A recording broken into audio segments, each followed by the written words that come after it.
Hi everybody, this is Jessica from my Enneagram Life Coach, and I make these videos because I am a life coach and I specialize in the tool of the Enneagram of personality. And while I work with a lot of clients one-on-one through phone calls, I also have this YouTube channel that I just started to help people deep dive a little bit more and maybe get a more comprehensive understanding of some of the other types. When somebody works with me directly, we generally only on the calls, obviously they pay for them, so we only really deep dive into the types that are relevant to them. But it is very helpful to understand other types outside of your own because you live in a world with lots of other people who are not like you.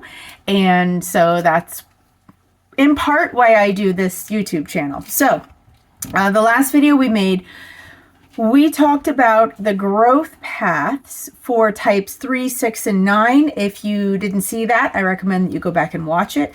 And what we're talking about with growth paths is each Enneagram type, and there are 9 of them in the Enneagram system, each type has a number that it can move to when it's trying to expand itself or grow or maybe assist it in some of the blind spots that it has or some of the ways that it just misses the mark in the world. So the interesting thing about the last session we did on types 3, 6, and 9 is that 3, 6, and 9 are on it. The Enneagram is a diagram, literally, of personality. It's you use an image to understand it. So inside of that image, there are 3 types that are linked in a triangle, types 3, 6, and 9, and that's what we spoke about last time. Now we're going to talk about the other 6 types, which are not inside of that triangle, and they sort of zigzag all over the place in the diagram. So this is not a closed loop the way the last ones are, and I'm sorry if that's confusing. I don't know any other way to say it. Okay, so let's start with type 1. My word for 1 is the perfect reformer. Different Enneagram teachers use different names. So if you are communicating this to somebody else who knows the Enneagram, you could just say type 1. I call them perfect reformers because the attention of point 1 is on what could be better, what could be reformed, and how the world, including themselves and maybe their friends and family and maybe their community and maybe just things in general, could be reformed. So these people at their best are very conscientious. They're very ethical. In fact, they are the most ethically minded of all of the 9 types, meaning the world presents itself to point 1s in a moral framework, good and bad, wrong and right, black and white. It doesn't seem from the 1's perspective like there's a lot of gray area in life. And that feels very confusing to them because then they're in a world with a lot of people who seem to be living in some gray spaces. And to the type 1, it's just physically impossible for them to embody a gray space, or that's what it feels like. It feels like to them things are very clear. And so because of that, they are very attuned to their conscience, which, by the way, most of us could benefit greatly from listening to our consciences. But type 1s are pretty much always listening to their conscience, and they have an inner voice that is very critical and that is usually telling them they're not doing a good job. So it's usually called the inner critic, and they have that voice to an extent that the rest of us don't. And because they have this voice echoing in their heads all the time, telling them what they should do, what a good person would do, what is the right way to go here, what is clearly the path, they are very rigid because they are trying to follow that. And so they are organized, they are fair, they are good, or they are at least trying to be good sincerely. They are teachers, they are idealistic for this world of goodness that they believe they and we could all obtain if we would just work at it a little bit harder, and they have very high standards compared to the rest of us. At their lowest, and this is the ouchy stuff, I'm sorry, I have to say it for all of them, 1s even though they're trying to be good and rational and logical, and sometimes they are, but they are in the body types. We talked about Enneagram has body types, heart types, and head types. And the body types experience the world through bodily sensations and instinctual messages. And for them, for types 1, they experience, since the world is not as it should be, they often feel very uptight and rigid and tight-lipped and angry. They're angry. And anger is actually an emotion. And so they might not realize it, but when they are feeling angry, they are living within an emotional space, and they can believe, and it can feel like they're being rational, but really it's their anger that's running the show. So what I'm getting at is anger is not rational necessarily. And so they can get really emotionally charged, and when that happens, they can be very frantically busy. They don't stop. They can be very critical. They can be impatient with themselves, but also with you or with anybody who is falling short of these standards that they have, uptight, judgmental, and sometimes moody. Ones are often frustrated that these moral standards that seem so obvious to them are not only not being met, but that it doesn't even seem like anybody else is trying to meet those standards. And those standards are personal standards sometimes that they have for themselves, but it also could be relational standards for the people that they know, for their community, for the world. And just so you know, ones, you are correct in noting that you're paying attention to these things more than other people. Our personalities are formed by what we focus on, and the moral framework that an individual one has placed on the world and that she believes the world should be lived in is nothing but a personal construct. Okay, all personality is a personal construct, which means the rest of us don't live in your personal construct. And so you are right to notice that other people are not following your guidelines and your ideals and your morals and your rules. But what you're missing is that it's not because we're all bad people. It's because we're different. So ones can grow by accepting that people are different and that it's okay.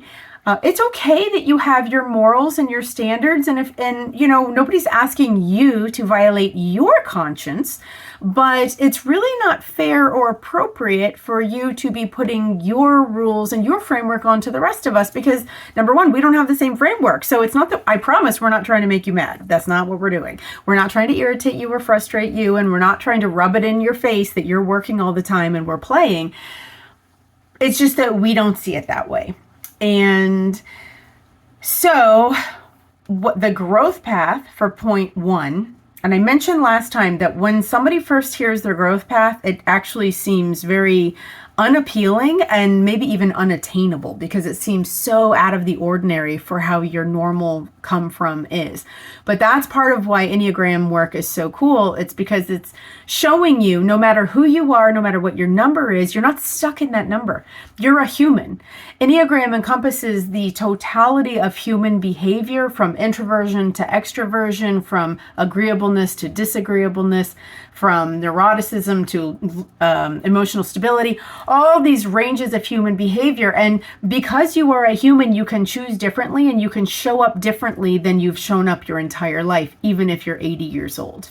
So to this rigid, judgmental, black and white one, she can come out of that by following her growth path to point 7. When she gets to 7, she can allow herself to make mistakes and forgive herself. That's such a relief to ones. You don't have to be perfect. Ones, you don't have to be perfect. Look at the rest of us. None of us are.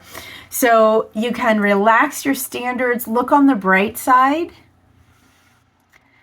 It has been said that for Enneagram work, right, if you're trying to improve yourself, the good news for ones is you guys get to stop working. The rest of us have to kind of pick up some slack. You get to lay down some things. You get to just embrace your natural instincts like a child. Ones spend a lot of their energy not acting on their instinct. So they might want to have fun, or they might want to go dance, or they might want to eat a cookie, or they might want to purchase this dress, or they withhold from doing that because they self-discipline themselves to death. So their growth is to go to 0.7, because 7s will smile and dance and enjoy and live and let live. Do something spontaneous and adventurous. 1s generally are very scheduled and high in conscientiousness. That's a trait that all 1s share. So to just be more spontaneous and free to play, even if your to-do list isn't complete, that's growth for a 1. Generally, a 1 will not allow himself to relax unless he has done everything on his list to do. And 1s have a killer list every day. So for them to go to 0.7 is to say, you know what, my list isn't done and I'm going to have fun anyway. Here's a big one. Knowing that you are good. We believe that you are made in the image of a good God. You are made in the image of the divine, and as such, there is goodness in you. You don't have to be so hard on yourself. You don't have to work at it. You are already a child of God, and you can rest knowing that you are good and you are accepted, and you can love yourself despite your imperfections, because all of us have them. And this impossible standard of being perfect and having no mistakes doesn't exist. So for 1s, the growth is to move to 0.7. Okay, so now we're in 0.7. 7s is what I have called innovative epicures. That's my name for 7s. Innovative because 7s are actually in the cerebral group. Oh, I mentioned that 1s can really struggle with thinking because they are so charged with their angry emotions and with doing. When they move to 7, they can start actually engaging problem solving and thinking. And 7s are innovative epicures. Epicure because 7s really love life and love all of the delights in this world. And there's a painting called The Garden of Earthly Delights, and that just really, I love the title of that as a 7. What a great painting. So in 7 space at their best, 7s are spontaneous, adaptable, flexible. Schedules change, whatever. That's cool. We're down with it. Optimistic, talented. 7s are generally quick learners and can learn a lot of things very quickly. And they're usually also coordinated, physically coordinated, highly extroverted. Perhaps one of the most, if not the most extroverted types. Enthusiastic and surprisingly pragmatic. 7s are, again, they're in the thinking group, and it might not seem that way when you see them sometimes because they can look like Peter Pan sometimes, and they are, but they really, when they start focusing, they can actually be quite practical. And so 7s are really engaged in ideas, that they are chasing ideas, chasing enjoyment, and like I said, Epicureans for ideas and all of the delights that life has to offer. At their lowest side, 7s really struggle to be in touch with their emotions. They tend to be really in touch with their cerebral capabilities because they're very mental types.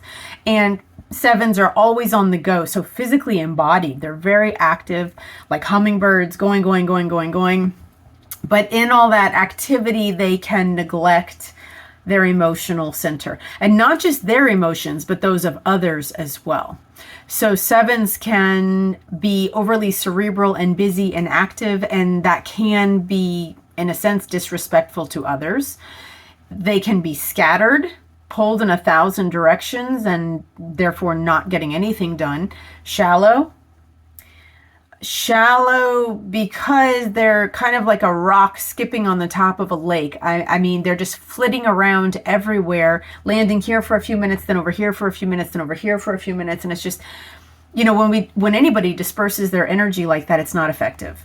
And so It can be very self-interested. They can be opportunistic. They're very and I don't mean self-aware like they know how they're impacting others. I mean self-aware like sevens know what they want.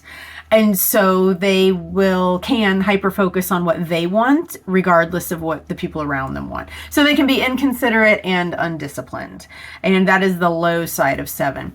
7s are also frustrated often. I mentioned that 1s can be frustrated. 7s are another what we call frustrated type. And 7s are usually frustrated because their ideal dream life isn't being realized fast enough for their taste, because they wanted it yesterday. 7s are quite impetuous, and we can become very demanding because of that. And when we are in 7 space, we are really actually quite childlike. Me, all about me. I want it now, right? That's very 7. So they're frustrated because life isn't always as satisfying or as exciting or as maybe successful as they would like it in any given moment.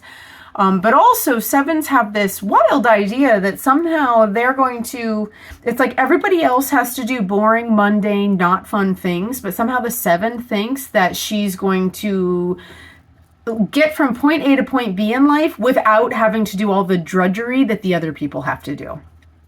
Ridiculous. But that is sometimes felt at point 7. So the growth point for 7 looks nothing like a 7, right? That's the thing with growth point is it's going to look nothing like the original come from.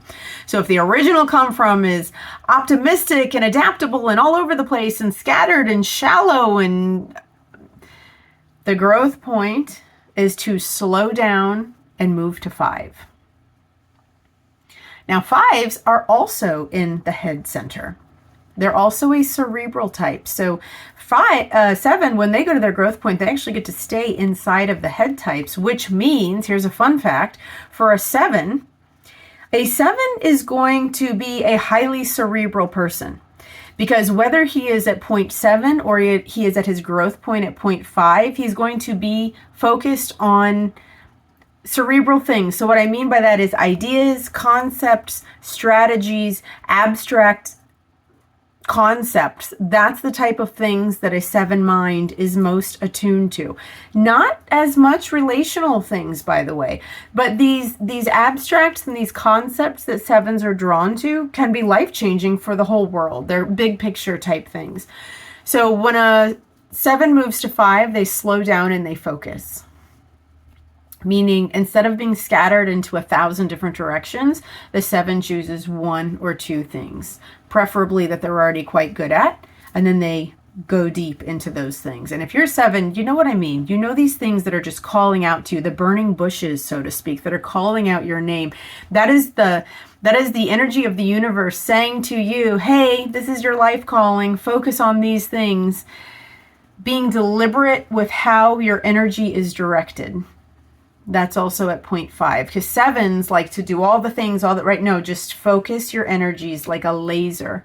You know how powerful a laser is, right? A laser can cut through things because it's so focused. 7s, you have the ability to sit down and focus on one thing. It takes practice. All of these moves to growth points, guys, takes practice. In order to integrate these more complex parts of your personality, you're going to have to practice with consistency on a regular basis. But when 7s do this, they can stick with one subject and dive deep. Side note, if any of you know me personally, which some of you do, or even if you don't know me personally, in my life, I'm a 7. And when I had realized this, that I was scattered all over the place, I selected 3 things, which some of you are like, 3 things? That's a lot. Yeah, but I used to like 174 things. So now that I'm down to 3, that's progress. So anyway, I really, really focus my life energy on 3 things. This is going to sound weird, but it's native butterflies of South Florida is one of them. Number 2 is Enneagram or personality dynamics. And number 3 is spiritual concepts, specifically within the Christian tradition, but also I've read the Tao Te Ching, I read other things, but I myself follow the Christ tradition. So my life, even though there are a million other things that distract me, I spend my days on those 3 topics. 7s, when they go to 5, are enthralled by simple truths. They're never bored and they're amazed by it all. Because 5s have this superpower of just going deep. And actually, it's true to say, for any person who's in touch with your cerebral capabilities, all of life is actually quite amazing. I mean, if you talk to an expert in any field, an expert will tell you things that you didn't even know about that field. Like, you didn't even know that was even a thing. And that's what 5s are really good at, just super deep diving and just getting layer after layer after layer of information pulled back. And when a 7 can get to this space, they're so enthralled by it all. They're just amazed in simplicity.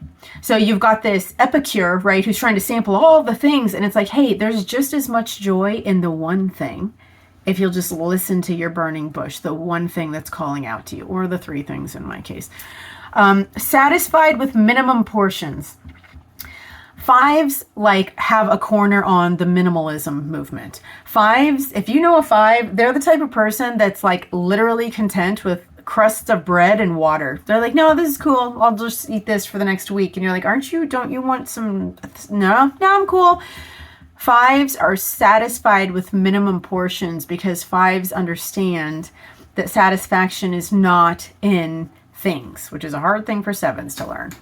And finally, 7s can become calm, quiet, still, and centered when they enter their 5 space. So that's growth for a 7, how to move to 5. Now let's go to 5.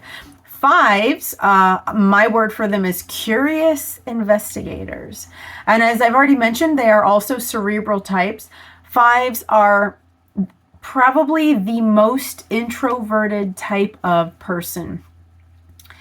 Introverted here is, what we mean by that is they are not, I'm trying to think of, so people usually think of introverted and extroverted. It's culturally used to mean if you like to be around people or not. And that's a kind of a crude way of understanding it. That's not exactly false, but that's not actually what most psychologists are talking about when they talk about extroversion. By the way, I'm not a psychologist. I'm not a doctor. I can't prescribe any medications. I don't diagnose mental disorders. And I don't know if you have any pathologies because I didn't study that. So there's that. But what I'm saying is extroversion is characterized by people who have basically big dopamine hits from chasing new things, from being adventurous, from having novel experiences. People who are low in extroversion or who are introverted don't get the same brain dopamine splash from exploring out and meeting people and having new adventures and so as such, they're just not compelled to go out. They're perfectly satisfied and content with quieter situations, and we'd say less social interaction for sure, but even less stimulation, less noise, less distraction. People who are introverted are perfectly content in calmer environments. There's a really book on this called Quiet, and it's a great book, and I'm sorry I can't remember the author's name, but she sets up a great explanation of the difference between extroverts and introverts. So anyway, 5s are very introverted. They are very perceptive. They're very focused, resourceful, independent, innovative, competent, studious, and contemplative. And if you notice, not one of those words is a relational word. It doesn't have anything to do with people. Right? Perceptive, focused, resourceful, independent, innovative, competent, studious, contemplative. And that's not bad. And there are people there are personalities who are naturally inclined towards relational endeavors and connecting to people. And there are other types that are not. And that is not a wrong or right thing. And people who are one type love to make judgments on people who are the other types. But I would like to offer to you that because this keeps coming up in the gene pool, or if you are a believer in a higher power, because the higher power continues to make this type of person, I would like to suggest that it is not morally wrong to not be entirely focused on people. These people with these magnificent minds, like fives, curious investigators, curious, trying to study all things about the world and investigating them to levels that the rest of us didn't even know existed. These are the people like that really create a lot for us. These are the people who solve problems. These are engineers. These are mathematicians. These are doctors or surgeons, and these people are generally really involved with very complex concepts and subjects, and that's really beneficial for the rest of us. So that's what a five is at his best: perceptive, focused, resourceful, independent, innovative, competent, studious, contemplative. At their lowest, fives can get, so they're really in their head. Like, these are the kinds of people who are like very, very cerebral. And they don't have a real conscious awareness of emotions, but they do have a four-wing. We'll talk about that later. They're close to the heart-centered people. They border the heart center. So some fives are aware of their feelings to some extent, but generally speaking, they're aware of their thoughts, not so aware of their feelings. And a lot of times they can just literally live in their heads all the time. And so that paired with this introversion, they can hole up and isolate. They can be detached from the rest of the world, from civilization, from their families, from their friends. They can be stingy. They can live on, fives are like amazing at living on almost nothing. A five can live on literally nothing and be very happy about it. Part of that living on nothing is that they have this sense that if they could detach themselves from people, then the world wouldn't require too much of them, and they could become self-sufficient. They're collecting data and information so that they don't have to rely on other people, because it feels sticky and messy and drama to be with people. And they're not wrong. People are sticky, messy drama. But because of this, these fives will isolate and withhold, and they can be very stingy and secretive. They can be socially unaware and not care.